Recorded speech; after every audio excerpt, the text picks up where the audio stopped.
Subscribe कीजिए हमारे YouTube channel AR3 coaching classes को और बेल आइकॉन को प्रेस करो ताकि लेटेस्ट वीडियो की नोटिफिकेशन सबसे पहले पा सकें। हेलो स्टूडेंट, मैं राजकुमार आपका AR3 कोचिंग क्लास में एक बार फिर से स्वागत करता हूं। आज के इस वीडियो लेक्चर में हम लेकर के आए आपके लिए 12th केमिस्ट्री का एक टॉपिक है हेनरी का नियम। ठीक है, जो बिलियन वाला चैप्टर चल रहा था उसी में हमने सांद्रताएं और जितनी भी बिलियन की सांद्रताएं थी वो क्लियर कर ली थी, और उसके साथ साथ ही हमने द्रव की गैसों की द्रव्य विलेयता को क्लियर कर लिया है। और गैसों की द्रव्य विलेयता का एक ही प्रभाव है, जो हेनरी का नियम। ठीक है, हेनरी का नियम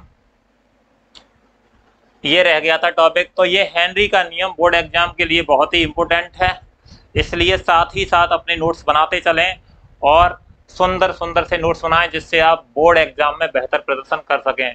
ठीक है, तो हेडिंग डाल लीजिए हेनरी का नियम। ठीक है, और हेनरी ने क्या कहा था?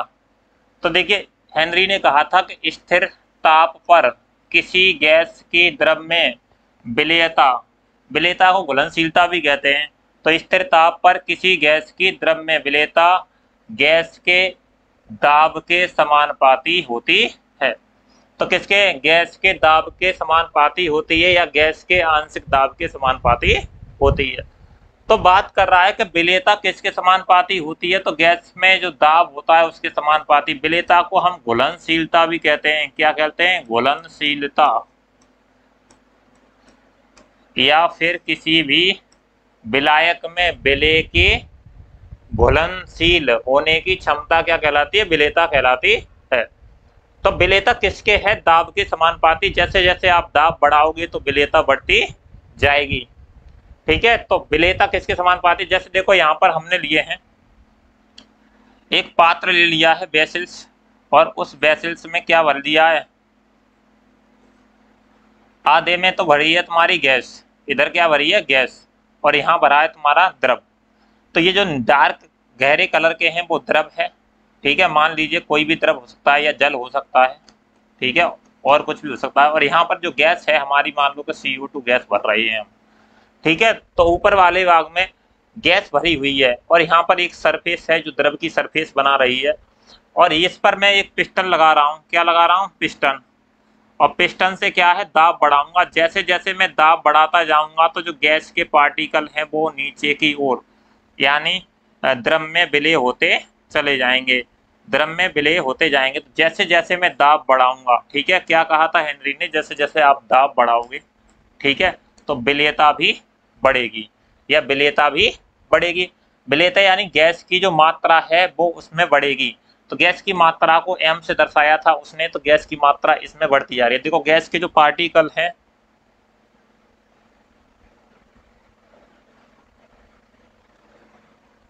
गैस के पार्टिकल बढ़ते जाएंगे। ये गैस के पार्टिकल हैं, दाब लगा रहे हैं तो गैस के पार्टिकल इसमें ज्यादा बढ़ते जाएंगे।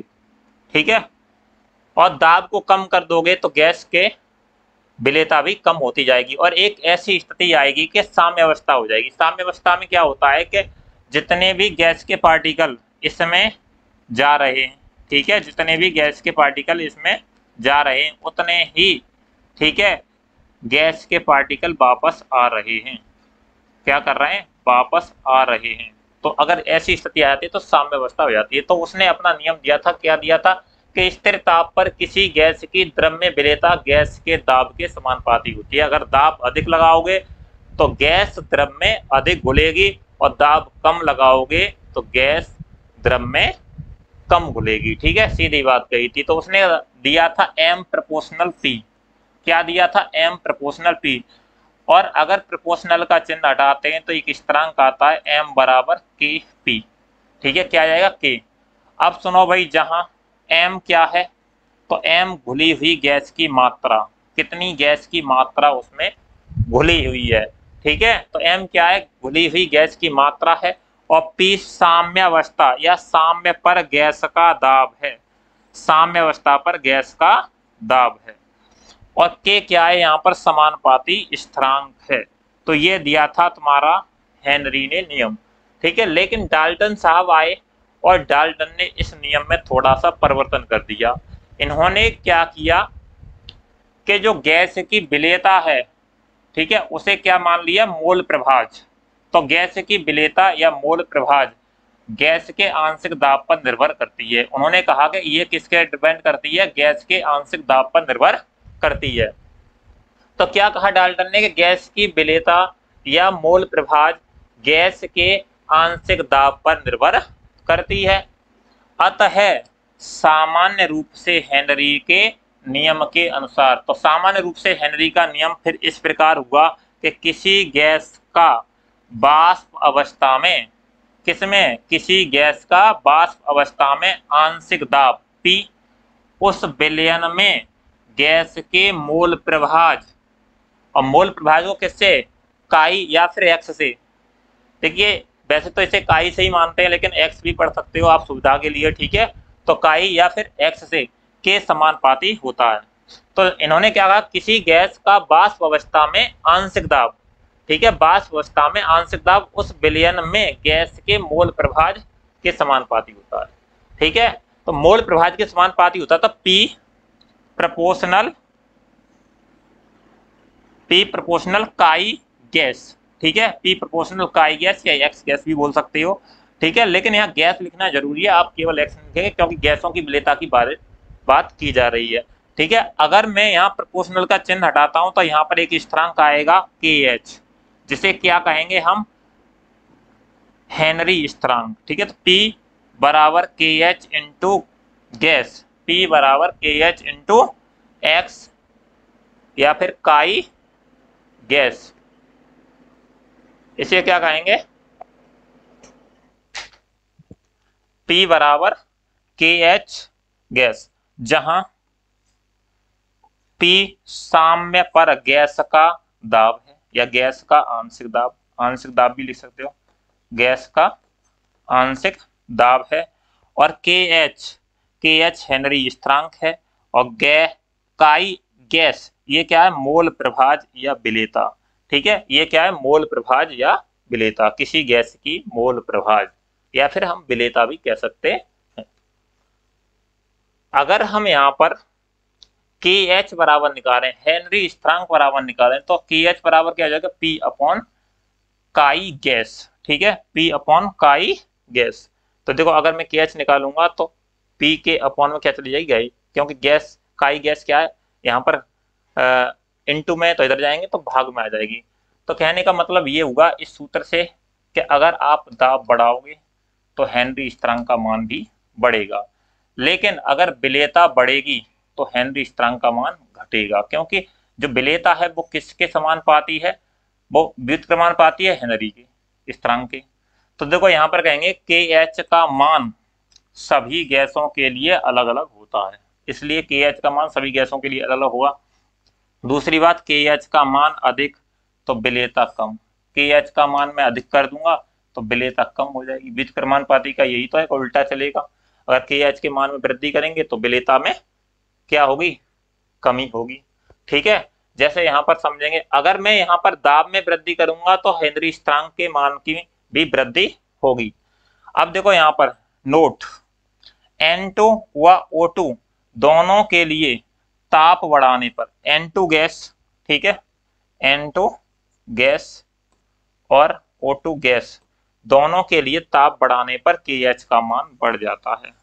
क्या, KH का मान बढ़ता है, अर्थात ताप बढ़ाने पर इन गैसों की विलेयता घटती है, इन गैसों की विलेयता क्या है, घटती है।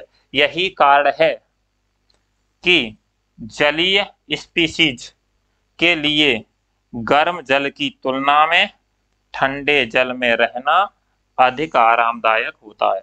तो ये एनसीईआरटी के लाइन है, क्या कह रहे हैं कि अर्थात ताप बढ़ाने पर, देखो N2 व O2 दोनों के लिए ताप बढ़ाने पर KH का मान बढ़ता है, किसका मान बढ़ जाएगा, KH का मान बढ़ जाएगा।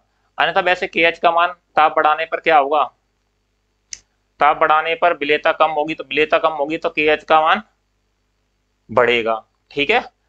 तो अर्थात ताप बढ़ाने पर इन गैसों के लिए विलेयता घटेगी, और यही कारण है कि जलीय स्पीशीज के लिए गर्म जल की तुलना में ठंडे जल में रहना अधिक आरामदायक होता है। क्या होता है, अधिक आरामदायक होता है, क्योंकि गर्म जल में क्या होगा कि विलेयता घटने लगेगी, किसकी, N2 और ऑक्सीजन गैस की। और N2 और O2 को वो जल में विलय यानी जल में घुलनशील ऑक्सीजन को ग्रहण करते हैं ज़्यादातर, कौन, जो जलीय जंतु होते हैं, ठीक है। तो वो ऑक्सीजन को घुली हुई रूप में या नाइट्रोजन के साथ क्या करेंगे, उसको ग्रहण करते हैं जल के साथ, और जल में उनकी विलेयता को घट जाएगी, और जल में विलेयता घट जाएगी तो क्या होगा, उनका जीवन मतलब गर्म जल में उचित रूप से नहीं हो पाएगा, इसलिए वो ठंडे जल में आरामदायक या अधिक आराम महसूस करते हैं। अब है हेनरी के नियम के लिए ग्राफ। तो हेनरी के नियम के लिए ग्राफ खींचते हैं।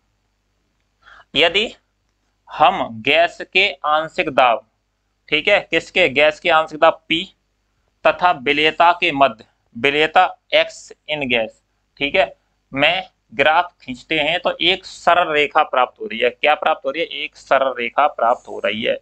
और सरल रेखा पर कोई भी ढाल होता है वो किसके, ढाल या प्रवणता किसके बराबर होती है, कांस्टेंट के बराबर होती है। और कांस्टेंट क्या है इसमें, हेनरी स्थिरांक KH।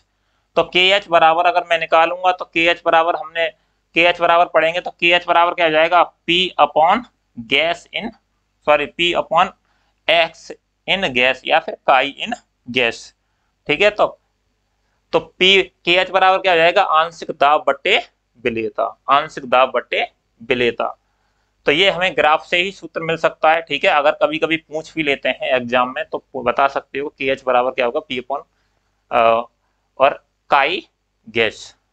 और जहां पर मतलब क्या है, जहां ढाल इसका कांस्टेंट के बराबर है क्योंकि एक सरल रेखा प्राप्त हो रही है। तो हेनरी ने जब ग्राफ खींचा था किसके मध्य खींचा था, आंशिक दाब, और किसके मध्य खींचा था, विलेयता के मध्य, तो उसे एक सरल रेखा प्राप्त हुई, ठीक है। अगला है हेनरी के नियम की सीमाएं। तो हेनरी के नियम की क्या सीमाएं थी,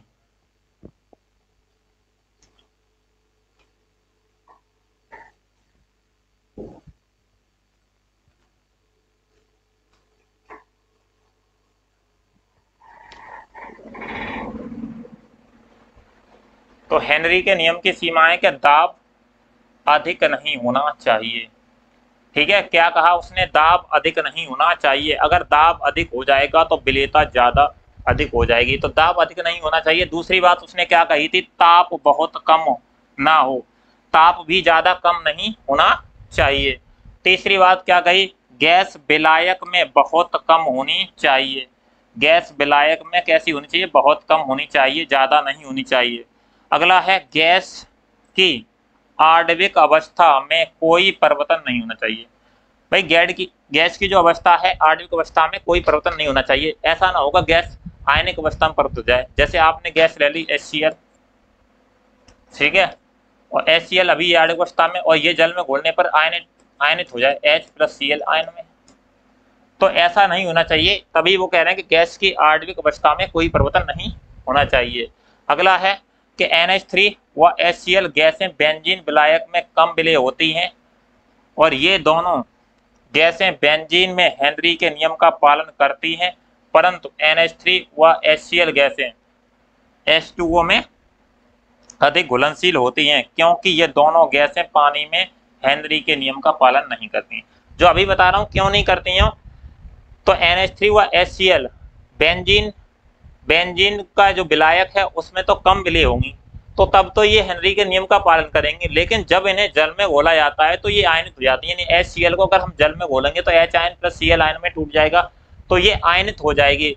और हमने यहाँ पर कहा था कि गैस की आणविक अवस्था में कोई परिवर्तन नहीं होना चाहिए, तभी वो हेनरी के नियम का पालन करेगी। अगर वो आयनन अवस्था में हो जाएगी तो हेनरी के नियम का पालन नहीं करती है। तभी यहाँ पर कह रहे हैं कि NH3 व HCl गैसें बेंजीन विलायक में कम विलेय होती हैं, और ये दोनों गैसें बेंजीन में हेनरी के नियम का पालन करती हैं, जबकि NH3 व HCl जल के साथ या जल में अधिक घुलनशील होती हैं, क्योंकि ये दोनों गैसें पानी में हेनरी के नियम का पालन नहीं करती। कि जल में हेनरी के नियम का पालन क्यों नहीं करती हैं, क्योंकि ये आयनित हो जाती हैं। अगर पूछ ले क्यों नहीं करती हैं तो आयनित, तो यहाँ से बहुविकल्पी वगैरह प्रश्न पूछ सकते हैं तुमसे, तो वो बता देना। और सीमाएं हैं, तुम 5 सीमाएं लिख देना। नेक्स्ट है हेनरी के नियम के अनुप्रयोग। तो हेनरी के नियम के अनुप्रयोग क्या हैं, तो हेनरी का पहला अनुप्रयोग है हेनरी के नियम का सोडा वाटर व शीतल पेयों में CO2 की विलेयता बढ़ाने के लिए बोतलों को अधिक दाब पर भरा जाता है, गर्म नहीं किया जाता। यहाँ पर क्या है, भरा जाता है।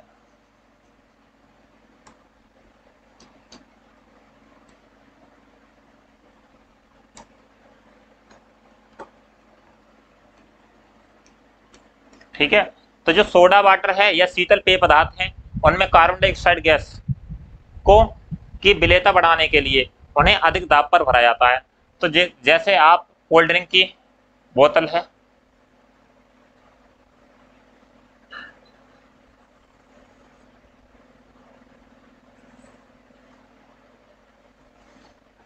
पहले चलती थी, शायद तुम्हें पता होगी, कंचे वाली, जिसमें यहाँ पर कंचा होता था। ठीक है, तो उस कंचे वाली जो बोतल में उन्हें भरते थे तो विशेष दाब, ऐसे इस तरह से उनको, यहाँ पर तुम्हारा दाब मापी लगा होता है। ठीक है, जिससे कितनी दाब पर गैस भेजी जा रही है और वो गैस इसमें भरी जाएगी। ठीक है, तो जैसे ये कंचे वाली गैस बोतल होती थी तो उसमें इस कंचे को नीचे की ओर चला जाता था, ये कंचा नीचे की ओर, और इसमें गैस भरना स्टार्ट हो जाती थी। ठीक है, इस ड्रम में यहाँ पर गैस बनना प्रारंभ हो जाती, और जैसे ही दाब हटाते तो गैस बहुत तेजी से वापस की ओर जाती, क्योंकि दाब, हेनरी का नियम कहता है दाब बढ़ाओगे, है ना, दाब बढ़ाओगे तो विलेयता भी बढ़ेगी, गैस की विलेयता भी बढ़ेगी, और दाब हम कम करेंगे तो विलेयता भी कम होगी। क्या होगी, विलेयता भी कम होगी। तो जैसे जैसे इसमें दाब बढ़ाते तो ये गैस मतलब द्रव में विलेयता हो जाती, यानी CO2 गैस इसमें मिल जाती थी। ठीक है, और CO2 गैस मिलने के बाद में जैसे ही दाब हटाते तो ये कंचा ऊपर की ओर चला जाता था, किसी और ऊपर की ओर, यहाँ आकर के फंस जाता था, फिर इसके बाद में इस गैस को निकलने नहीं देता। तो इसके मध्य में एक दाब बना रहता था, जिससे कोल्ड ड्रिंक में क्या भरी रहती, तुम्हारी गैस की विलेयता बनी रहती थी।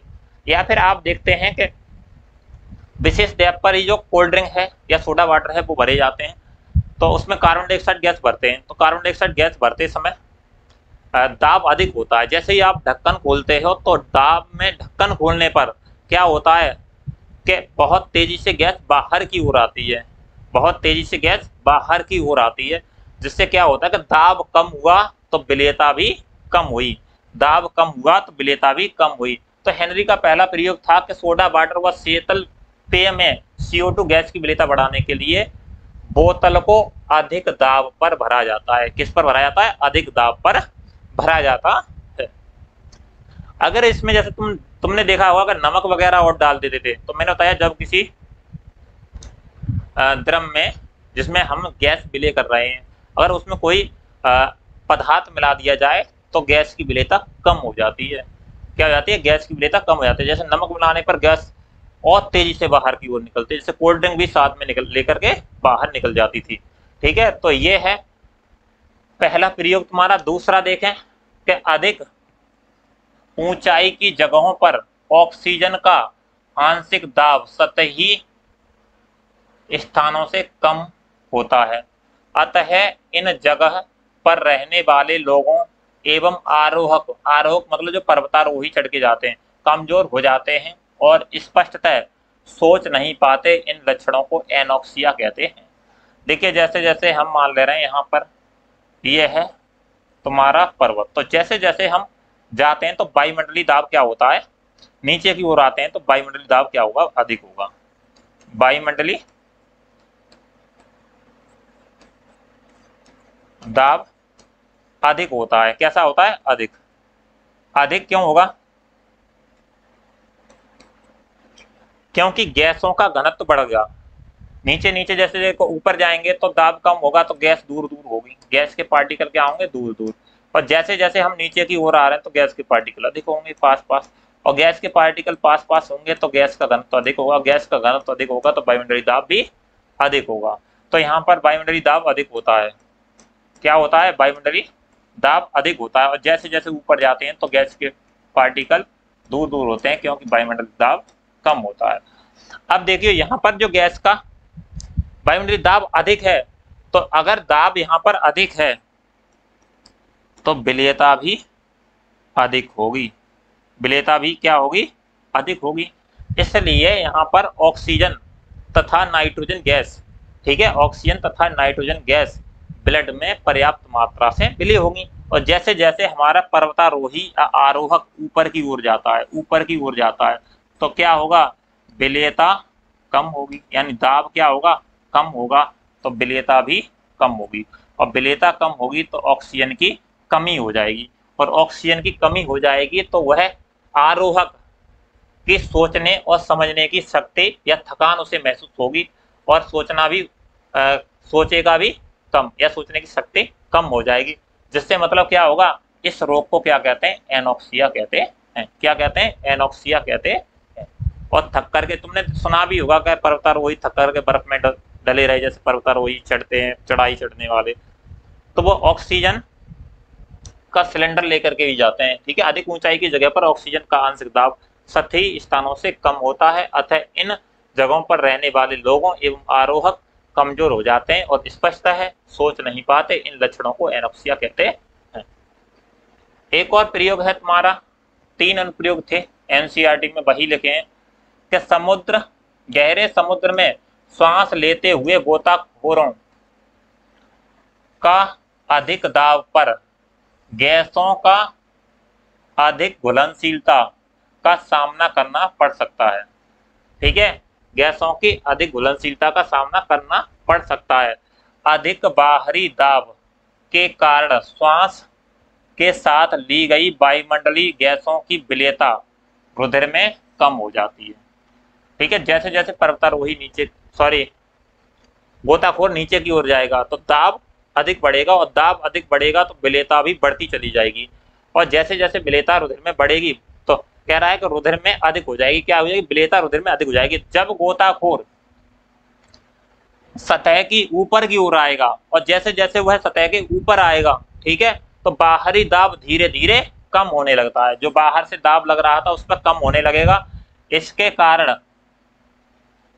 कारण घुली हुई गैस बाहर निकलती हैं। इससे रुधिर में नाइट्रोजन के बुलबुले बन जाते हैं। किसके, नाइट्रोजन तथा ऑक्सीजन के बुलबुले बन जाते हैं, और यह कोशिकाओं की जगह यहाँ केशिकाएं होंगी, ठीक है, केशिकाओं में अवरोध उत्पन्न कर देते हैं और एक चिकित्सीय अवस्था उत्पन्न कर देते हैं। क्या कर देते हैं, एक चिकित्सीय अवस्था उत्पन्न कर देते हैं, जिसे बैंड्स कहते हैं। क्या कहते हैं, बैंड्स कहते हैं, यानी बैंड्स पड़ जाती हैं जब उनमें नाइट्रोजन तथा ऑक्सीजन के केशिकाओं में क्या है, बुलबुले बन जाते हैं। ठीक है, और यह अत्यधिक पीड़ादायक होता है। कैसा होता है, अत्यधिक पीड़ादायक एवं जानलेवा होता है। बैंड से तथा नाइट्रोजन के रुधिर में अधिक मात्रा में जहरीले प्रभाव से बचने के लिए गोताखोरों द्वारा श्वास में लेने के लिए उपयोग में किए जाने वाले टैंकों या फिर हम कहें सिलेंडरों में हीलियम गैस मिला करके तनु की गई वायु को भरा जाता है। क्या मिलाया जाता है, हीलियम गैस। और हीलियम गैस कैसी है, हल्की गैस, और ऑक्सीजन तथा नाइट्रोजन कैसी है, भारी गैसें हैं। तो इसमें हम क्या मिला देते, 11.7% तुम्हारी हीलियम और 56.2% नाइट्रोजन तथा 32.1% ऑक्सीजन मिलाकर के सिलेंडर में भर लेते हैं, और उस सिलेंडर को गोताखोर अपने साथ लेकर के जाते हैं। ठीक है, तो यहाँ पर जैसे समझे, एक नया पेज ले रहे हैं।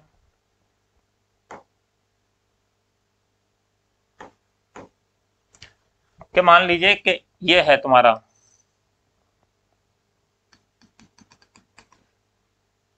मान लो समुद्र है या तालाब है या गहरी नदी है, जिसमें क्या है, गोताखोर लेके जा रहे हैं सिलेंडरों को। ठीक है, तो मान लो यहाँ पर गोताखोर है,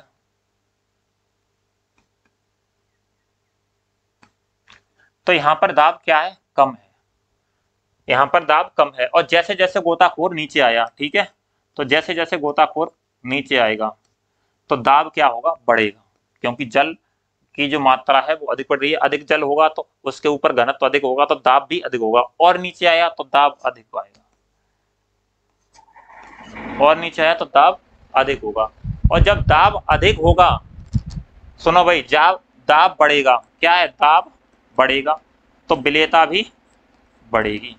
क्या है, विलयता भी बढ़ेगी। तो इसके ब्लड में, जो गोताखोर है उसके ब्लड में ऑक्सीजन और नाइट्रोजन की विलयता अधिक हो जाएगी। ऑक्सीजन और नाइट्रोजन की विलयता अधिक हो जाएगी। जब तक ये यहाँ नीचे आ रहा है कोई दिक्कत नहीं है। जैसे जैसे ये गोताखोर ऊपर की ओर जाएगा, ठीक है, जैसे जैसे ये गोताखोर ऊपर की ओर जाएगा तो दाब क्या होगा, कम होगा, और दाब कम होगा तो विलेयता भी कम होगी, और विलेयता कम होगी तो ऑक्सीजन तथा नाइट्रोजन मतलब उसके ब्लड से निकल करके भागने लगेंगी। ठीक है, जब निकल के भागने लगेंगी तो कहने का मतलब यह है कि गोताखोर जैसे जैसे और ऊपर आया तो दाब और ज्यादा कम हुआ, दाब कम हुआ तो विलेयता भी कम हुई, तो नाइट्रोजन के क्या है, नाइट्रोजन के क्या है, बुलबुले बनने स्टार्ट हो जाएंगे। किसमें, बुलबुले, ब्लड केशिकाओं में, और ब्लड वेसल्स में बनना स्टार्ट हो जाएंगे, जो एक बैंड्स कहते हैं, जिन्हें क्या कहते हैं, बैंड्स। और बैंड्स क्या होती हैं, जानलेवा होती हैं। तो इसलिए गोताखोर अपने साथ जो सिलेंडर लेकर के जाते हैं उसमें कौन कौन सी गैस भर के ले जाते हैं, हीलियम और ऑक्सीजन तथा नाइट्रोजन का मिश्रण होता है, क्योंकि हीलियम हल्की गैस होती है और हीलियम हल्की गैस है, इसलिए उसे सिलेंडर में भरा जाता है। तो कितनी परसेंट भरी जाती है, 11.7% हीलियम और 56.2% नाइट्रोजन और 32.1% ऑक्सीजन। अगर बहुविकल्पी क्वेश्चन पूछे तो बता देना यहाँ से। और तीनों अनुप्रयोग हो गए। तो इस प्रकार हेनरी का हमने नियम क्लियर कर लिया है। अब हेनरी के नियम के न्यूमेरिकल है, तो न्यूमेरिकल देख लीजिए। प्रश्न है, यदि H2 गैस की जल में एसटीपी पर विलेयता 0.195 मोल है तो हेनरी स्थिरांक की गणना कीजिए। यानी किसकी गणना करवा रहा है, तो KH की गणना करवा रहा है। अब KH की बात कर रहा है, यहाँ पर दो चीज दे रखी है, एक तो H2S गैस दे रखी है, तो H2S गैस, ठीक है, और एक दो दे रखी है तुम्हारी, क्या दे रखी है, H2S गैस और तथा जल, जल को लिख ले रहे हैं हम H2 को। अगर मैं इसे N1 मान लूं तो इसे N2 मान लूंगा, यानी 1 मान ले रहे हैं। अगर कोई ये है तो ये 1 अवयव है और ये अवयव क्या है, 2। तो देखो अवयव 1 के लिए N का मान, यानी N1 मतलब मोलों की संख्या, मोलों की संख्या कितनी है, तो 0.195 मोल है। ये क्या है, मोल, किसमें, जल में घुले हुए हैं। तो N2 के मोल निकालूंगा, तो देखो N2 के मोल, यानी 1 लीटर की बात की गई है, तो 1 लीटर के लिए देखो W बराबर कितना हो जाएगा, 1000 ग्राम। और मोलर द्रव्यमान कितना होता है जल का, तो H का कितना होता है, परमाणु भार 1, तो 2H है तो कितना आ जाएगा 2, और प्लस ऑक्सीजन का कितना होता है 16, यानी 18 कितना हो जाएगा 18। अगर मोलों की संख्या निकालूंगा तो N2 बराबर निकाल लेना है, तो कितना आ जाएगा 1000 बटे 18, और 18 पंजे 90, 18 पंजे 90, 55.56, ठीक है, 55.56। ये क्या आई,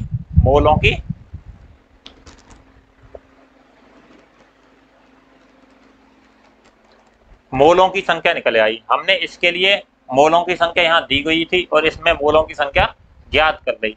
अब हम H2S गैस की विलेयता ज्ञात करेंगे, या मोल प्रभाज क्या होगा। तो देखो मोल प्रभाज जिसका भी निकालते हैं तो काई उसे लिख लेते हैं यहीं पर H2S, या तो फिर क्या मानोगे आप, X पढ़ सकते हो या फिर काई पढ़ सकते हो। मैंने ये बात पहले ही बताई थी तुम्हें, तो मैं X पढ़ना ज्यादा उचित समझता हूँ, इसलिए X H2S बराबर, यानी मोल प्रभाज किसके, X के।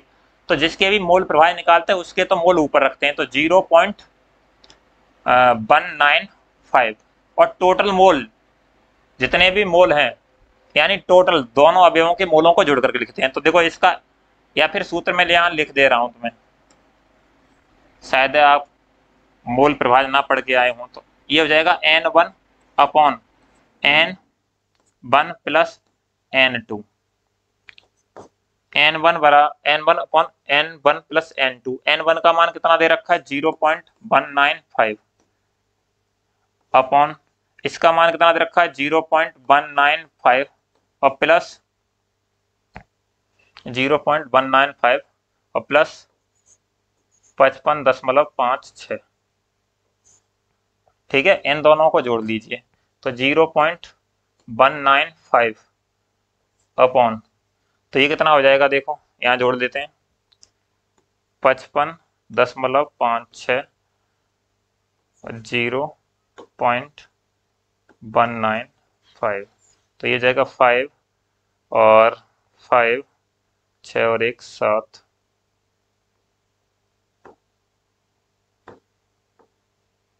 तो ये जाएगा तुम्हारा 55.755। और जब इसका इसमें भाग लगाओगे आप तो ये आएगा तुम्हारा 0.0035। ठीक है, 0.035। तो ये निकल आए तुम्हारे XH2S। अब हम जानते हैं कि हेनरी स्थिरांक KH बराबर क्या होता है। तो KH बराबर होता है P/X इन गैस, यानी विलेयता किसकी, गैस की। तो देखो P बराबर कितना है, 1 वायुमंडलीय दाब कह रहा है यहाँ पर। STV पर क्या होता है, STV पर 1 वायुमंडलीय दाब होता है।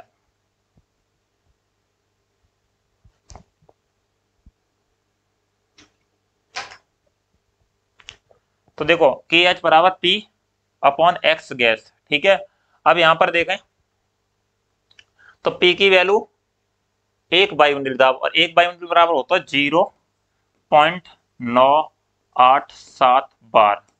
ठीक है, तो मैं वही लगा रहा हूं बार मात्रा। और विलेयता कितनी दे रखी है, 0.035। तो इसको कैलकुलेट करूंगा तो देखो दशमलव से आप दशमलव हटाओगे तो यहाँ पर देखो कितने 3 अंक हैं, यहाँ भी 3 अंक है, 35 हो जाएगा। 35 का अगर इसमें हम भाग लगाएंगे तो 2 बार जाएगा, फिर जाएगा 8 बार और फिर जाएगा 2 बार लगभग। तो इतना ये क्या आ जाएगा, KH की मान आएगा, हेनरी स्थिरांक का मान। ठीक है, ये आपका आंसर हो गया। कैलकुलेट करके देख लेना, 35 का 987 में भाग लगाओगे तो 282 आएगा। तो ये था एक बार अगर समझ में आए दोबारा देख लें। यदि H2S गैस की जल में विलेयता STV पर विलेयता, ठीक है, STV पर विलेयता 0.9195 है तो हेनरी स्थिरांक की गणना कीजिए। तो सर्वप्रथम हम क्या करेंगे कि उसकी तो दे रखी है H2S की, और एक दे रखा है H2O, दो चीज दे रखी हैं, जिसमें हमारे H2S के जो मोल हैं वो दे रखे हैं 0.195 मोल हैं। ठीक है, 0.195 मोल हैं। और H2O के जो मोल हैं उन्हें हम निकाल ले रहे हैं। तो 1 लीटर में कितने होंगे, या फिर सीधे सीधे H2O के मोल होते हैं या मोललता होती है वो किसके 55.56 होती है। डायरेक्ट भी है क्योंकि यहाँ पर हमने एक बार उसमें बताया भी था तुम्हें क्वेश्चन में। ठीक है, 1 मिनट रुकेंगे।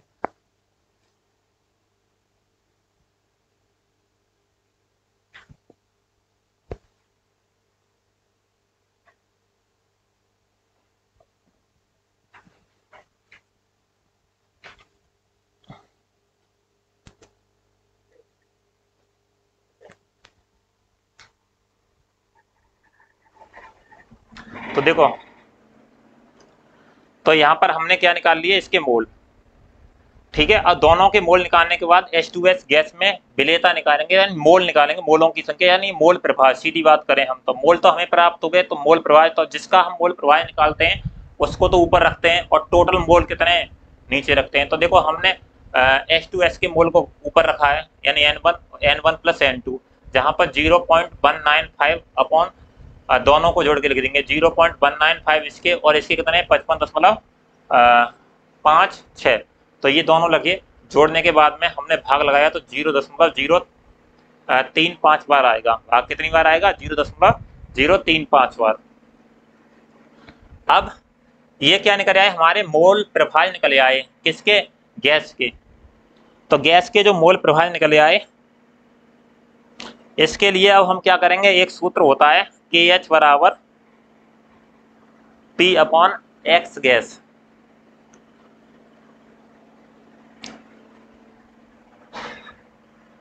KH बराबर P/X गैस।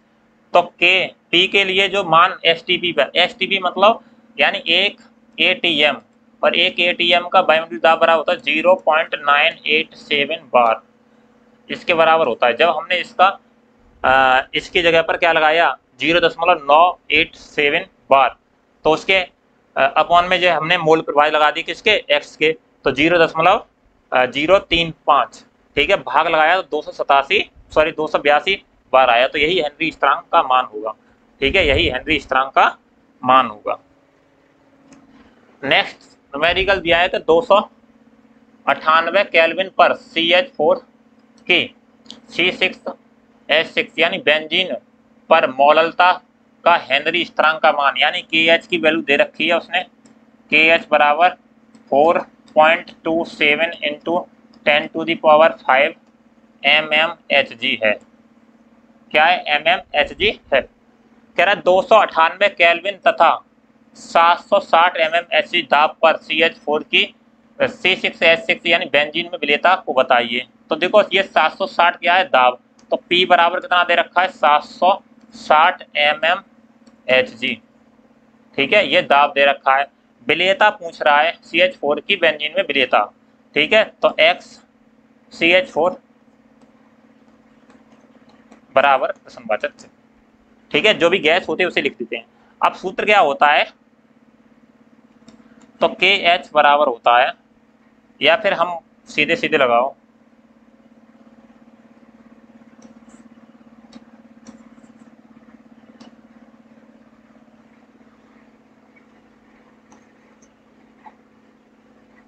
विलेयता दी हुई है, ठीक है, हेनरी स्थिरांक का मान दिया हुआ है, हेनरी स्थिरांक दी है, विलेयता ज्ञात करनी है। तो देखो विलेयता किसके समानुपाती होती है, सूत्र क्या था, P बराबर KH, ठीक है, इंटू X CH4, ठीक है, X CH4 यानी गैस, ऐसे मान लो, चलो गैस लिख ले रहे हैं, X गैस, या फिर काई भी बोल सकते हो, ये बात पहले बता दी है मैंने। हमें क्या निकालना है, X गैस, तो X गैस बराबर हो जाएगा तुम्हारा P अपॉन KH, हेनरी स्थिरांक। P का मान कितना है 760 और बटे KH का मान कितना दे रखा है 4.27 इंटू 10⁵, ठीक है, यहाँ से आप दशमलव हटाओगे तो 2 जीरो ऊपर और बढ़ जाएंगे, ठीक है, और 427 का इतने में भाग लगाओगे तो ये जाएगा तुम्हारा 178 बार, लगा करके देख लेना, और इंटू 10⁵ ऊपर ले जाओगे,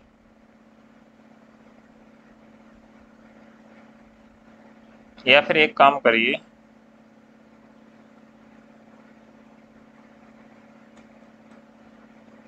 देखो यहाँ पर तुम इसका 427 का भाग लगाओगे, दशमलव अभी मत हटाइए, है ना,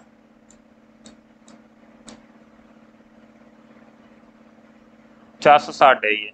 अगर मैं इसमें इतने का भाग लगाऊंगा तो ये जाएगा तुम्हारा, या फिर कैलकुलेट कर लेना, तो ये आएगा 178 गुणा 10⁻⁻5, जो घाते ऊपर ले जाएंगे तो -5 जाएंगे। अगर मैं दशमलव यहाँ आगे की ओर बढ़ा दूँ, ठीक है, तो 1.78 गुणा 10⁻, अब ये कितनी है 3 है, इधर को बढ़ाएंगे तो प्लस की बढ़ाएंगे तो देखो कितनी हो जाएंगी 10⁻5 इंटू 10⁻2, तो 5 में 2 घटाएंगे तो कितनी आएगी 1.78 गुणा 10⁻−3, ठीक है, -3, तो ये तुम्हारी आएगी क्या द्रव्य विलेयता, ठीक है, कितनी आएगी द्रव्य विलेयता 1.78 ग्राम। तो इस तरह से ये हमने हेनरी का नियम क्लियर कर लिया है, ठीक है, और नेक्स्ट वीडियो लेक्चर में हम लेके आएंगे आपके लिए हेनरी के नियम के बाद ठोसों की द्रव्य विलेयता को पढ़ाएंगे, और तब तक बने रहें, चैनल को सब्सक्राइब कर लीजिए। अब आपकी जो भी क्लास होंगी वो कंटिन्यूसली होंगी, कभी कभी गैपिंग हो सकती है कुछ प्रॉब्लम के कारण, तो ये ना सोचें कि आपका कोर्स नहीं कराया जाएगा, कोर्स आपका इस चैनल पर कंप्लीट कराया जाएगा। चैनल को अगर सब्सक्राइब नहीं किया है तो सब्सक्राइब कर लीजिए और अपने सुंदर से नोट्स बनाते रहिए। Thank you for watching full video.